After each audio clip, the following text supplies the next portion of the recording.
तकलीद किसे कहते हैं? तकलीद बगैर दलील के किसी की बात को मान लेना, आंख बंद करके।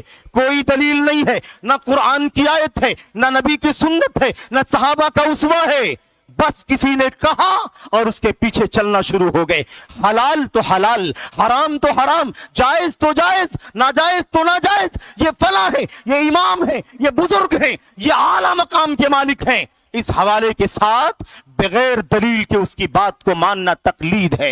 इत्तिबा पैरवी करना दलील की, पैरवी करना अल्लाह के कलाम की, पैरवी करना नबी की सुन्नत की। याद रखो मेरे भाइयों, कहां मानो अल्लाह का जो अल्लाह के फरमान में है, नबी की सुन्नत में है, कहां मानो रसूल का जो अल्लाह के कलाम में है, जो नबी करीम सल्लल्लाहु अलैहि वसल्लम के फरमान में है। याद रखो, अगर तकलीद पर इजमा हो चुका है तो अल्लाह के नबी की हदीसों को कहां ले जाओगे, नबी के सहाबा की सीरत को कहां ले जाओगे? और इजमा कब हुआ? एक सदी, दूसरी सदी, तीसरी सदी तक कोई तकलीद का नामो निशान नहीं था। याद रखो मेरे भाइयों, हुज्जतुल्लाहिल बालिगा अल्लामा वलीउल्लाह शाह वलीउल्लाह मुहद्दिस देहलवी रहमतुल्लाहि अलैहि की किताब हुज्जतुल्लाहिल बालिगा का मुताला करके देखो। और भी किताबों में हवाले मौजूद हैं।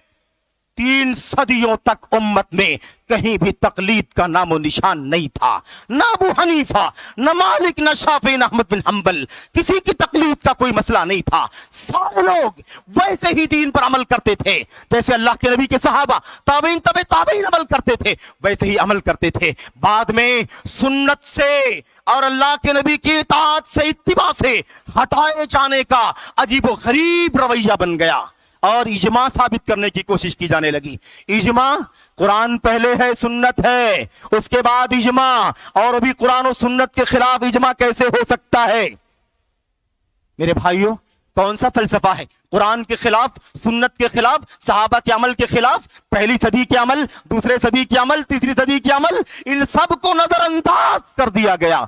और ये कहा जाने लगा कि 300 साल के बाद जब चौथी सदी हिजरी की शुरुआत हुई तो उम्मत के ऊपर तकलीद करने, उम्मत पर तकलीद करने पर इजमा हो गया। क्या दलील, क्या हवाला, क्या बुनियाद है इस बात की? मेरे भाइयों, माफ कीजिएगा अल्लाह वास्ते, मैं आपके सामने बात अर्ज करना चाहता हूं। यह नुक्ता याद रहे, नबी करीम सल्लल्लाहु अलैहि वसल्लम के इत्तिबा के सामने, आपकी इताअत के सामने दुनिया के किसी बड़े से बड़े का हवाला नहीं दिया जा सकता।